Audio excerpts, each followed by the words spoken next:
ದಿನಾಂಕ 29/1/2025 ಇಳಕಲ್ ಸರ್ಕಾರಿ ಪದವಿ ಪೂರ್ವ ಕಾಲೇಜು ಹತ್ತಿರ ಬೆಳಗ್ಗೆ 11 ಗಂಟೆಗೆ ಇಳಕಲ್ ತಾಲೂಕು ಕ್ರೀಡಾಂಗಣದ ಅಭಿವೃದ್ಧಿ ಕಾಮಗಾರಿಗಳ ಭೂಮಿ ಪೂಜೆಯನ್ನು ಕರ್ನಾಟಕ ವೀರಶೈವ ಲಿಂಗಾಯತ ಅಭಿವೃದ್ಧಿ ನಿಗಮದ ಅಧ್ಯಕ್ಷರು ಹಾಗೂ ಹುನಗುಂದ ಮತಕ್ಷೇತ್ರದ ಜನಪ್ರಿಯ ಶಾಸಕರಾದ ಶ್ರೀ ವಿಜಯಾನಂದ ಎಸ್ ಕಾಶಪ್ಪನವರ ಅವರು ನೆರವೇರಿಸಲಿದ್ದಾರೆ.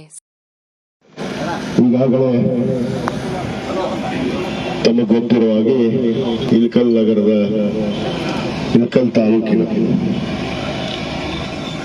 ಏನು 2015-16ರಲ್ಲಿ ಏನು ನಮ್ಮ ಕರ್ನಾಟಕ ಗಣ ಸರ್ಕಾರ ಇವತ್ತು ಇಳಕಲ್ ತಾಲೂಕನ್ನ ಇವತ್ತು ನಮ್ಮ ಮಾನ್ಯ ಮುಖ್ಯಮಂತ್ರಿಗಳಾದಂತಹ ಸನ್ಮಾನ್ಯ ಸಿದ್ದರಾಮಯ್ಯ ಅವರು ಘೋಷಣೆ ಆದ ಮೇಲೆ 2017-18ರಲ್ಲಿ ಬಹುತೇಕ ತಮಗೆಲ್ಲ ಗೊತ್ತಿರುವ ಹಾಗೆ ಏನು ನಮ್ಮ ಪದವಿ ಪೂರ್ವ ಕಾಲೇಜಿನ ಇಳಕಲ್ಲದ ಪದವಿ ಪೂರ್ವ ಕಾಲೇಜಿನ ಅಡಿಯಲ್ಲಿರುವಂತಹ ಈ ಒಂದು 6 ಎಕರೆ ಭೂಮಿ, ಈ ಭೂಮಿಗೆ ಒಂದು ಕ್ರೀಡಾಂಗಣವನ್ನು ಮಾಡಿದ್ರೆ ಸೂಕ್ತ ಆಗತ್ತೆ. ಯಾಕಂದ್ರೆ ಇಲ್ಲಿ ಪದವಿ ಪ್ರೌಢಶಾಲೆ ಇದೆ, ಪದವಿ ಪೂರ್ವ ಕಾಲೇಜ್ ಇದೆ ಮತ್ತು ಡಿಗ್ರಿ ಕಾಲೇಜ್ ಕೂಡ ಇದೇ ಒಂದು ಜಾಗೆಯಲ್ಲಿ ಇದೆ. ಇದರಲ್ಲೇ ಒಂದು ಕ್ರೀಡಾಂಗಣವನ್ನು ಮಾಡಿದ್ರೆ, ಯಾಕಂದ್ರೆ ಇದು ನಾವು ಕಾಲೇಜು ಹಂತದಲ್ಲಿದ್ದಾಗ ನಾವು ಆಟಗಳನ್ನ ಇದೇ ಗ್ರೌಂಡ್ ಅಲ್ಲಿ ಆಡ್ತಿದ್ವಿ. ಅದು ನಮ್ಮ ಪದವಿ ಪೂರ್ವ ಕಾಲೇಜಿನ ಗ್ರೌಂಡ್ ಅಲ್ಲೇ ಅದು ರೂಢಿ ಇತ್ತು, ಏನು ಜೂನಿಯರ್ ಕಾಲೇಜ್ ಅಂತ ಹೇಳಿ. ಇವತ್ತು ಆ ಒಂದು ಕ್ರೀಡಾಂಗಣ ಆಗಬೇಕು ಅನ್ನೋ ಒಂದು ಕನಸನ್ನ ನಾನು 2017-18ರಲ್ಲೇ ಈ 6 ಎಕರೆ ಭೂಮಿಯನ್ನ ನಾನು ಕ್ರೀಡಾ ಇಲಾಖೆಗೆ, ನಮ್ಮ ಪದವಿ ಪೂರ್ವ ಕಾಲೇಜಿನಿಂದ ಕ್ರೀಡಾ ಇಲಾಖೆಗೆ ಹಸ್ತಾಂತರ ಮಾಡಿ ಸರ್ಕಾರದ ಅಧಿಕೃತ ಗೆಜೆಟ್ ಅನ್ನು ಕೂಡ ನಾನು 2017ರಲ್ಲೇ ಆದೇಶವನ್ನು ಮಾಡಿಸಿದ್ದೆ. ಬಹುತೇಕ ಅವತ್ತು ಕೂಡ ನಾನು ಬಹಳಷ್ಟು ಪ್ರಯತ್ನ ಪಟ್ಟೆ ಈ ಕ್ರೀಡಾಂಗಣವನ್ನ ಅನುಮತಿ ಪಡೆದು ಪ್ರಾರಂಭ ಮಾಡಿ ಈ ಒಂದು ಕ್ರೀಡಾಂಗಣವನ್ನ ನಮ್ಮ ನಗರ ಇಳಕಲ್, ಯಾಕಂದ್ರೆ ಬೆಳೆಯುವಂತ ನಗರ, ಸುಮಾರು 1 ಲಕ್ಷಕ್ಕೂ ಹೆಚ್ಚಿನ ಜನಸಂಖ್ಯೆಯನ್ನು ಹೊಂದಿರುವಂತ ನಗರ, ಇಲ್ಲಿ ಒಂದು ಕ್ರೀಡಾಂಗಣ ನಮ್ಮ ಯುವಕರಿಗೆ ಆಗ್ಬೇಕು ಅನ್ನೋದು ಒಂದು ನನ್ನ ಕನಸಿತ್ತು ಮತ್ತು ಯುವಕರ ಬೇಡಿಕೆ ಕೂಡ ಇತ್ತು. ಆ ಒಂದು ನಿಟ್ಟಿನಲ್ಲಿ ನಾವು ಗೆಜೆಟ್ ಅನ್ನು ಮಾಡಿಸಿ ಏನು 18ರಿಂದ 23ರವರೆಗೂ ಬಹುತೇಕ ಇಲ್ಲಿ ಒಂದು ಆದೇಶ ಆಗಿದೆ ಅನ್ನೋದು ಬಹುತೇಕ ಇಂದಿನ ಆಡಳಿತ ಮಾಡುವಂತಹ ಶಾಸಕರಿಗೆ ಮತ್ತು ಸರ್ಕಾರಕ್ಕೆ ಗಮನಕ್ಕೆ ಇತ್ತು ಇಲ್ಲೋ ನನಗೆ ಗೊತ್ತಿಲ್ಲ. ಯಾಕಂದ್ರೆ ನಾನು ಪ್ರತಿ ಸರಿ ಹೇಳ್ತಾ ಇರ್ತೀನಿ, ಯಾಕಂದ್ರೆ ಅದನ್ನ ತಿಳ್ಕೋಬೇಕು. ನಮ್ಮ ತಾಲೂಕಲ್ಲಿ ಯಾವ್ಯಾವ ಸರ್ಕಾರದ ಆದೇಶಗಳಾಗಿದ್ದಾವೆ, ಯಾವ ಇಲಾಖೆಯಿಂದ ಏನಾಗಿದೆ ಅನ್ನೋದನ್ನ ತಿಳ್ಕೊಳ್ಳುವಂಥದ್ದು ಜನಪ್ರತಿನಿಧಿ ಆದಂತ ಒಬ್ಬರ ಕರ್ತವ್ಯ. ಬಹುತೇಕ ಆ ಒಂದು ಕಾರ್ಯವನ್ನ 18ರಿಂದ 23ರವರೆಗೂ ಕೂಡ ಈ ಕ್ರೀಡಾಂಗಣದ ಬಗ್ಗೆ ಒಂದು ಸಾರಿನೂ ಎಲ್ಲಿ ಕೂಡ ಕ್ರೀಡಾಂಗಣದ ಹೆಸರು ತೆಗೀಲಿಲ್ಲ, ಕ್ರೀಡಾಂಗಣ ಮಾಡ್ತೀವಿ ಅನ್ನೋದು ಕೂಡ ಮಾತಾಡ್ಲಿಲ್ಲ. ಯಾಕಂದ್ರೆ ಆಗ ಯುವಕರ ಬಗ್ಗೆ ಚಿಂತನೆನೇ ಇಲ್ಲ. ಆ ಒಂದು ನಿಟ್ಟಿನಲ್ಲಿ ನಾನು ಮತ್ತೆ ನಿಮ್ಮೆಲ್ಲರ ಆಶೀರ್ವಾದದಿಂದ 23ಕ್ಕೆ ಬಂದ ತಕ್ಷಣನೇ ನಾನು ಪ್ರಾರಂಭದ ನಂತರ ನಮ್ಮ ಗುರುಪದಯ್ಯ ನಮ್ಮ ಸಹಾಯಕ ನಿರ್ದೇಶಕರು ಇಲ್ಲೇ ಇದ್ದಾರೆ, ನಾನು ಮೊದಲು ಕರೆದು ಈ ಕ್ರೀಡಾ ಇಲಾಖೆಗೆ ನಾವು 6 ಎಕರೆ ಭೂಮಿ ಬಿಟ್ಟಿದ್ವಲ್ಲ ಏನಾಯ್ತು ಅಂದಾಗ, ಇಲ್ಲ ಸರ್ ಅದು ಗೆಜೆಟ್ ಆಗಿದೆ, ಅದರ ಆದೇಶ ಕೂಡ ಆಗಿದೆ, ಈಗ ನೀವು ಸರ್ಕಾರದಿಂದ ಅನುದಾನವನ್ನು ಕೊಡಿಸಿದ್ರೆ ನಾವು ಕೆಲಸವನ್ನು ಪ್ರಾರಂಭ ಮಾಡ್ತೀವಿ ಅಂದ್ರು. ನಾನು ಶಾಸಕರಾದ್ಯಂತರ ಇವತ್ತವರೆಗೂ ಬಿಟ್ಟೇ ಇಲ್ಲ. ನಾನು ಇನ್ನು ಅವರು ಹೇಳಿದ್ರು, ಈಗ ನಾನು ಅವ್ರನ್ನೂ ಬಿಟ್ಟಿಲ್ಲ, ನಮ್ಮ ಸರ್ಕಾರ ಮುಖ್ಯಮಂತ್ರಿಗಳು ಕೂಡ ಬಿಟ್ಟಿಲ್ಲ, ಕ್ರೀಡಾ ಇಲಾಖೆ ಸಚಿವರು ನಮ್ಮ ನರೇಂದ್ರ ಇದ್ರು ಅವ್ರಿಗೂ ಬಿಟ್ಟಿದ್ದಿಲ್ಲ. ನನಗೆ ಈ ದುಡ್ಡು ಕೊಡ್ಬೇಕು ಅಂತ ಹೇಳಿ ಪ್ರಾಥಮಿಕವಾಗಿ ಏನು ಒಂದು 2 ಕೋಟಿ ರೂಪಾಯಿಯನ್ನ ಸನ್ಮಾನ್ಯ ನಮ್ಮ ಮುಖ್ಯಮಂತ್ರಿಗಳು ನಮ್ಮ ನಾಗೇಂದ್ರ ಅವರು ಇದರ 2 ಕೋಟಿ ರೂಪಾಯಿಯನ್ನ ಇವತ್ತು ಮಂಜೂರಾತಿಯನ್ನು ಕೊಟ್ಟಿದ್ದಾರೆ. 2 ಕೋಟಿಯಲ್ಲಿ ಇವತ್ತು 50 ಲಕ್ಷ ರೂಪಾಯಿಯನ್ನ ಈ ತಕ್ಷಣ ಈ ಕಾಮಗಾರಿಯನ್ನ ಪ್ರಾರಂಭ ಮಾಡೋದಕ್ಕೆ ಈಗಾಗಲೇ ಸರ್ಕಾರದ ಆದೇಶ ನನ್ನ ಕೈಲಿದೆ. ಇದನ್ನ ಕೇಳಬಹುದು ನಮ್ಮ ಮಾಧ್ಯಮದವರು. ಕಳೆದ ಸಾರಿನೂ ಕೂಡ ಪೂಜೆ ಮಾಡಿದ್ದೆ ನಾನು, ಒಂದು 2-3 ತಿಂಗಳ ಹಿಂದೆ. ಅದು ನಮ್ಮ ನಿರ್ಮಿತಿ ಕೇಂದ್ರಕ್ಕೆ ಆದೇಶ ಆಗಿತ್ತು. ಅವತ್ತು 2 ಕೋಟಿ ರೂಪಾಯಿ ಆದೇಶ ಆಗಿತ್ತು, ಅದರಲ್ಲಿ ದುಡ್ಡು ಬಿಡುಗಡೆ ಆಗಿದ್ದಿಲ್ಲ. ಮತ್ತೆ ಈಗ ಹೊಸ ಆದೇಶ, ಅದು ನಮ್ಮ KRDL ದವರಿಗೆ ದುಡ್ಡನ್ನು ಇವತ್ತು ಸರ್ಕಾರ ಇವತ್ತು ಆದೇಶ ಕೊಟ್ಟಿರುವ ಹಿನ್ನೆಲೆಯಲ್ಲಿ ಇವತ್ತು ಅಧಿಕೃತವಾಗಿ ಇವತ್ತಿಂದನೇ ಈ ಕಾಮಗಾರಿಯನ್ನು ನಾವು ಚಲೋ ಮಾಡೋದಕ್ಕೆ ಇವತ್ತು ಈ ಭೂಮಿ ಪೂಜೆಯನ್ನು ನೆರವೇರಿಸಿದ್ದೀವಿ ಅನ್ನೋ ಮಾತನ್ನು ನಾನು ಬಹಳ ಹೆಮ್ಮೆ ಅಂತ ಹೇಳಕ್ಕೆ ಇಚ್ಛೆ ಪಡ್ತೇನೆ. ಯಾಕಂದ್ರೆ ಸಹಜವಾಗಿ ಎರಡೆರಡು ಬಾರಿ ಪೂಜೆ ಆಯ್ತಲ್ಲ ಅನ್ನೋದು ಮಾತುಗಳು ಮಾತಾಡುವಂಥದ್ದು.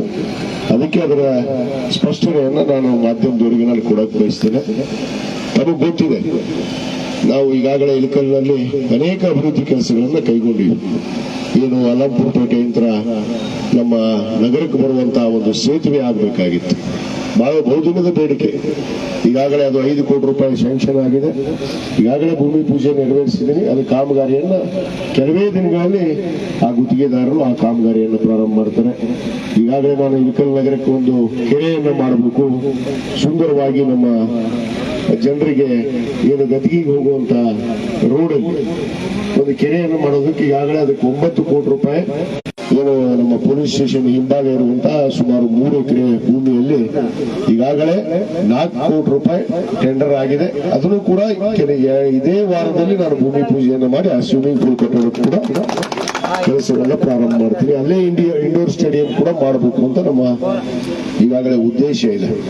ಮತ್ತು ಈಗಾಗಲೇ ಇದರಲ್ಲಿ ಕೂಡ ನಾವು ಈಗಾಗಲೇ ನಮ್ಮ ಗುರುಪಾದಯ್ಯ ಅವರು ಹೇಳಿದಂಗೆ ಇದು ಹೊರಾಂಗಣ ಕ್ರೀಡಾಂಗಣ ಮತ್ತು ಇಂಡೋರ್ ಒಳಾಂಗಣ ಕ್ರೀಡಾಂಗಣವನ್ನ ಇದೇ ಅವಧಿಯಲ್ಲಿ ಮುಗಿಸಿ ನಾನು ಉದ್ಘಾಟನೆ ಮಾಡ್ತೀನಿ ಅನ್ನೋ ಮಾತನ್ನು ನಾನು ಸಂದರ್ಭ ಹೇಳಕ್ಕೆ ಇಚ್ಛೆ ಪಡ್ತೀನಿ. ಯಾಕಂದ್ರೆ ಕೆಲವಷ್ಟು ನಮ್ಮ ಮುಚ್ಕಂಡಿ ಗುರುಗಳು ಹೇಳಿದಂಗೆ ನಾನು ಭೂಮಿ ಪೂಜೆ ಮಾಡಿ ಹೋಗ್ಬಿಟ್ಟಿದ್ದೆ. ಕೆಲವಷ್ಟು ಅವರು ಉದ್ಘಾಟನೆ ಮಾಡ್ರ. ನಮ್ಮ ಜಗಜೀವನ್ ರಾಮ್ ಭವನ 4,92,00,000 ರೂಪಾಯಿ ಜಗಜೀವನ್ ರಾಮ್ ಭವನ ನಮ್ಮ ಸರ್ಕಾರ ಇದ್ದಾಗ ಸನ್ಮಾನ್ಯ ಎಚ್ ಆಂಜನೇಯವರು 4 ಕೋಟಿ ಇಡೀ ರಾಜ್ಯದಲ್ಲಿ ಎರಡೇ ಭವನ 4,92,00,000 ರೂಪಾಯಿ ಇದ್ರು. ನಮ್ಮ ಇಳಕಲ್ ನಗರದ ಜನಸಂಖ್ಯೆ ಆಧರಿಸಿ ಏನು 2013-14ರಿಂದ 24/7 ಕುಡಿ ನೀರಿನ ವ್ಯವಸ್ಥೆಯನ್ನ ಮಾಡಿದ್ವಿ. ಅದು ಇವತ್ತು 2025ರಲ್ಲಿ ನಾವಿದ್ದೀವಿ. ಆ ಜನಸಂಖ್ಯೆ ಆಧಾರವಾಗಿ ಮನೆಗೆ ಕನೆಕ್ಷನ್ ಜಾಸ್ತಿ ಆಗಿದೆ. ಆ 24x7 ಅದು ಪೂರಕವಾಗಿ ಕೊಡೋಕೆ ನಮ್ಮ ನಗರಸಭೆಯವರಿಗೆ ಆಗ್ತಾ ಇಲ್ಲ. ಯಾಕಂದ್ರೆ ನಮ್ಮ ವಾಟರ್ ಬೋರ್ಡ್ ಅವರಿಗೂ ಆಗ್ತಾ ಇಲ್ಲ. ಹೆಚ್ಚಿಗೆ ಕನೆಕ್ಷನ್ ನಾನು ಮನವಿ ಮಾಡ್ಕೊಂಡಿದ್ದೀನಿ. ಈಗಾಗಲೇ 36 ಕೋಟಿ ರೂಪಾಯಿ ಇಳಕಲ್ಲಕ್ಕೆ 24x7 ಅನ್ನ ಹೆಚ್ಚುವರಿ ಕನೆಕ್ಷನ್ ಮಾಡೋದಕ್ಕೆ 36 ಕೋಟಿ ರೂಪಾಯಿ ಸ್ಯಾಂಕ್ಷನ್ ಮಾಡಿದ್ದಾರೆ. ಮತ್ತು ಹುನಗುಂದಕ್ಕೆ 39 ಕೋಟಿ ರೂಪಾಯಿ ಯುಜಿಡಿ ವರ್ಕಿಗೆ ಸ್ಯಾಂಕ್ಷನ್ ಆಗಿದೆ. ಇವು ಅಭಿವೃದ್ಧಿ ಕೆಲಸಗಳಂತಾರೆ.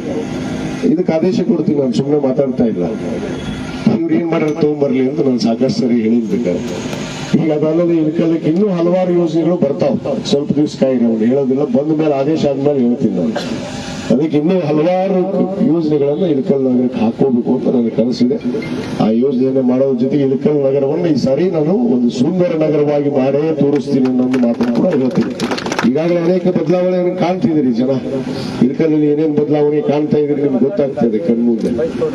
ಇನ್ನು ಬರೋ ದಿವಸಗಳಲ್ಲಿ ಅನೇಕ ಅಭಿವೃದ್ಧಿ ಕೆಲಸಗಳಿಗೆ ನಾವು ಈಗಾಗಲೇ ಅದನ್ನ ನಾವು ಪ್ರಯತ್ನವನ್ನು ಮಾಡ್ತಾ ಇದ್ದೀವಿ. ಮತ್ತು ತಮಗೆ ಗೊತ್ತಿದೆ, ಇಲ್ಲಿ ಪದೇ ಪದೇ ಒಂದು ವಿವಾದಾತ್ಮಕ ಒಂದು ಹೇಳಿಕೆ ನಮ್ಮ ಮಾಜಿ ಶಾಸಕರು ಮಾಡ್ತಾ ಇದ್ರು. ಇಲ್ಲಿ ಏನೋ ವಾಟರ್ ಟ್ಯಾಂಕ್ ಕಟ್ಟಕ್ಕೆ ನಿಲ್ಸ್ಯಾರ ಶಾಸಕರು, ಇದು ಉದ್ದೇಶಪೂರ್ವಕವಾಗಿ ನಿಲ್ಸ್ಯಾರ. ಎದಕ್ಕೆ ನಿಲ್ಸಿದ್ರು ಅನ್ನೋದನ್ನು ನಮ್ಮ ಇಲಾಖೆಯವರು ಹೇಳಿದ್ರಲ್ಲ. ಇಲ್ಲಿ ಇದು ಕ್ರೀಡಾ ಇಲಾಖೆಗೆ ಆಗಿ ಇದು ಬಿಟ್ಟುಕೊಟ್ಟಂತ 6 ಎಕರೆ ಭೂಮಿ. ಈ 6 ಎಕರೆಯಲ್ಲಿ ಭೂಮಿಯಲ್ಲೇ ಉದ್ದೇಶಪೂರ್ವಕವಾಗಿ ಈ ಕ್ರೀಡಾ ಇಲಾಖೆ ಅನುಮತಿ ಇಲ್ಲ ಅಂದ್ರೆ ಸೀದಾ ಬಂದು ಒಂದು ವಾಟರ್ ಟ್ಯಾಂಕ್ ಅನ್ನು ಕಟ್ಟಿದ್ದಾರೆ.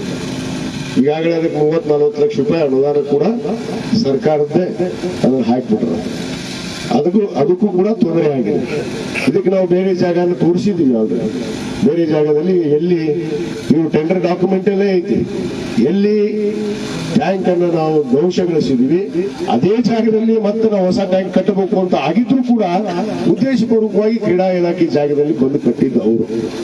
ಇದನ್ನ ಜನರಿಗೆ ತಪ್ಪು ಮಾಹಿತಿ ಕೊಟ್ಟು ಕುಡಿಯಕ್ಕೆ ನೀರನ್ನ ತೊಂದರೆ ಮಾಡ್ತಾ ಇದಾರ. ಸಾರ್ವಜನಿಕವಾಗಿ ನಾವು ಪ್ರತಿಭಟನೆ ಮಾಡ್ತೀವಿ ಅಂತ ಹೇಳ್ತಾ ಇದ್ರು. ಮಾಡಬೇಕಾಗಿತ್ತು, ತಾಕತ್ತಿದ್ರೆ ಹೇಳ್ತಿದ್ದೆ ನಾನು ಪ್ರತಿಭಟನೆ.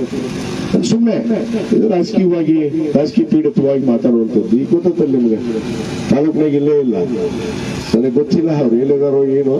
ಅವ್ರ ಹಾಲಿ ವಸ್ತಿ ಮುದುಗಲ್ಲ. ಯಾಕಂದ್ರೆ ರಾಯಚೂರು ಜಿಲ್ಲೆ ಲಿಂಗಸೂರು ತಾಲೂಕಿನಾಗೆ ಇರೋದು. ಇಲ್ಲಿ ಇಳ್ಕಲ್ಲಾಗತ್ರೂ ಇರೋದಿಲ್ಲ. ಅಪ್ಪ ಮಗ ಯಾಕಂದ್ರೆ ಅಲ್ಲೇ ಅವ್ರ ಹಾಲಿ ವಸ್ತಿ ಇಲ್ಕಲ್ದೇನು ಅಭಿವೃದ್ಧಿ ಮಾಡೋದಕ್ಕೆ ಮಾತಾಡ್ತಾರೆ. ಅವ್ರು ಅಲ್ಲೇ ಇರ್ತಾರೆ. ಸುಮ್ಮನೆ ಬಂದಾಗ ಒಂದು ಟೂರಿಂಗ್ ಥಿಯೇಟರ್ ಮಾಡಿರ್ಲಿ, ಒಂದು ಮನಿ ಮಾಡ್ಕೊಂಡು ಬಂದು ಮಾತಾಡೋದು ಹೋಗೋದು, ಇದೇ ಕಾರ್ಯಕ್ರಮ ಮಾಡ್ತಾರೆ. ಮಾಧ್ಯಮ ಜೊತೆಗೆ ಮಾಧ್ಯಮದವರು ಒಂದಿಷ್ಟು 4 ಪ್ರಶ್ನೆ ಕೇಳ್ತಾರ. ಶಾಸಕರು ಹಂಗ್ ಮಾಡಿದ್ರನ್ರಿ, ಇವ್ರು ಹಿಂಗ್ ಮಾಡಿದ್ರನ್ರಿ ಅಂತೀವಿ. ಅವ್ರು ಕೇಳೋರು ಒಂದಿಷ್ಟು ಮಂದಿ ಇದಾರೆ ಮಾಧ್ಯಮದವರು. ಅವ್ರು ಕೇಳಿದ ತಕ್ಷಣ ಅವರು ಖಾಲಿ ಪಿಲಿ ಉತ್ತರ ಕೊಟ್ಟು ಹೋಗ್ತಾರ. ಆದ್ರೆ ಯಾವ್ದಾದ್ರು ಉತ್ತರ ಕೊಡೋಕ್ಕಿಂತ ಮುಂಚೆ ದಾಖಲೆ ಇಟ್ಕೊಂಡು ಮಾತಾಡ್ಬೇಕು. ಸುಮ್ಮನೆ ಆರೋಪ. ಈಗ ಪೆನ್ಡ್ರೈವ್ ಐತಂತೆ, ಪೆನ್ಡ್ರೈವ್ ಬಿಡುಗಡೆ ಮಾಡಂತೀವಿ ನಾವು ತಾಕತ್ತಿದ್ರೆ ಏನೇನೋ ಪೆನ್ಡ್ರೈವ್ ಇಟ್ಕೊಂಡು ಅದು ನಂಗೆ ಗೊತ್ತೈತಿ, ಯಾರು ಕೊಟ್ಟಾರ, ಯಾರ್ಯಾರು ನಡೆಸ್ಯಾರ ಎಲ್ಲ ನನಗೆ ಮಾಹಿತಿ ಐತಿ.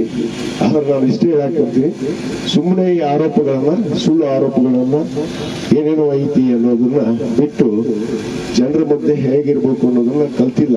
ಅದಕ್ಕೆ ಹೇಳ್ತಿರ್ತೀನಿ, ನಾನು ಬಹಳ ಸಾರಿ ಹೇಳಿದ್ದೀನಿ ಆ ಶಬ್ದವನ್ನ, ಮತ್ತೆ ಇಲ್ಲಿ ಬಳಸೋದಿಲ್ಲ. ಅದನ್ನ ಹೇಳ್ತೀನಿ ನನ್ನ ಸಂದರ್ಭ ಬಂದಾಗ.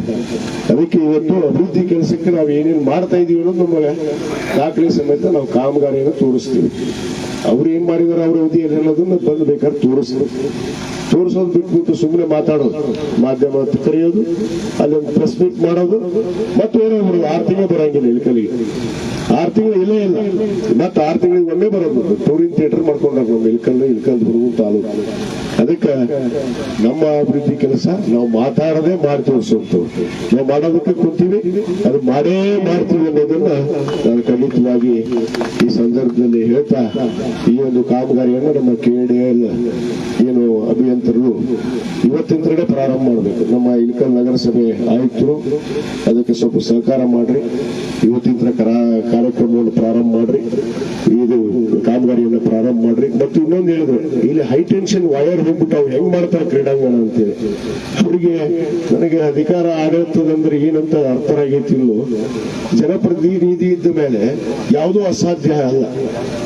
ಸರ್ಕಾರ ಇದೆ. ನಮ್ಮ ಮಾನ್ಯ KJ ಜಾರ್ಜ್ ಸಾಹೇಬರು ಮೊನ್ನೆ ತಾನೇ ಬಾಗಲಕೋಟೆಗೆ ಬಂದಿದ್ರು. ನಾನು ಮನವಿ ಮಾಡ್ಕೊಂಡಿದ್ದೆ, ಈ ಹೈ ಟೆನ್ಷನ್ ವೈರ್ ಅನ್ನ ನಮ್ಮ UG ಕೇಬಲ್ ಹಾಕಿ ಅಂಡರ್ ಗ್ರೌಂಡ್ ಮಾಡಿಕೊಡ್ರಿ ಅಂತ ಹೇಳಿದ್ದೆ. ಈಗಾಗಲೇ ಆ ಅನುಮತಿಯನ್ನು ನಮ್ಮ ಮಾನ್ಯ KJ ಜಾರ್ಜ್ ಸಾಹೇಬರು ಅನುಮತಿಯನ್ನು ಕೊಟ್ಟಿದ್ದಾರೆ. ಅವರು ಕೆಲವೇ ದಿನಗಳಲ್ಲಿ ಈ ಎಲ್ಲಾ ಕೇಬಲ್ಸ್ ಅಂಡರ್ ಗ್ರೌಂಡ್ ಹೋಗ್ತಾವ. UG ಕೇಬಲ್ ಹಾಕ್ತಾರೆ ಅದಕ್ಕೆ.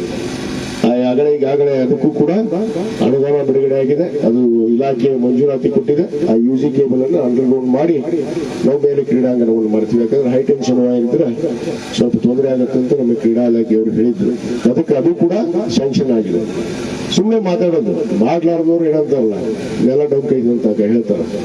ಅದಕ್ಕೆ ಇದು ಕಾಯಂ ಅವ್ರ ನೆಲ ಡೊಂಕ ಐತಿ, ನಾನೇನ್ ಮಾಡಕ್ ಆಗೋದಿಲ್ಲ. ಅದಕ್ಕೆ ನಮ್ಮ ನೆಲ ಸೀದಾ ಐತಿ.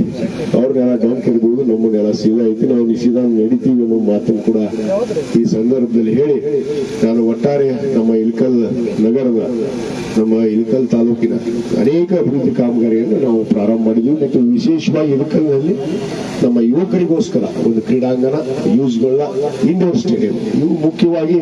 ಅವ್ರ ಜೊತೆಗೆ ಒಂದು ಜಿಮ್ ಕೂಡ ಇದೆ ನಮ್ಮ ಯುವಕರಿಗೆ. ವಿಶೇಷವಾಗಿ ಒಂದು ಕರ್ನಾಟಕ ರಾಜ್ಯದಲ್ಲಿರುವಂತಹ ಒಂದು ಜಿಮ್ ಅನ್ನು ಕೂಡ ನಾವು ಇವತ್ತು ಅದ್ರ ಜೊತೆಗೆ ಮಾಡಬೇಕು ಅಂತ ಹೇಳಿ ನಾವು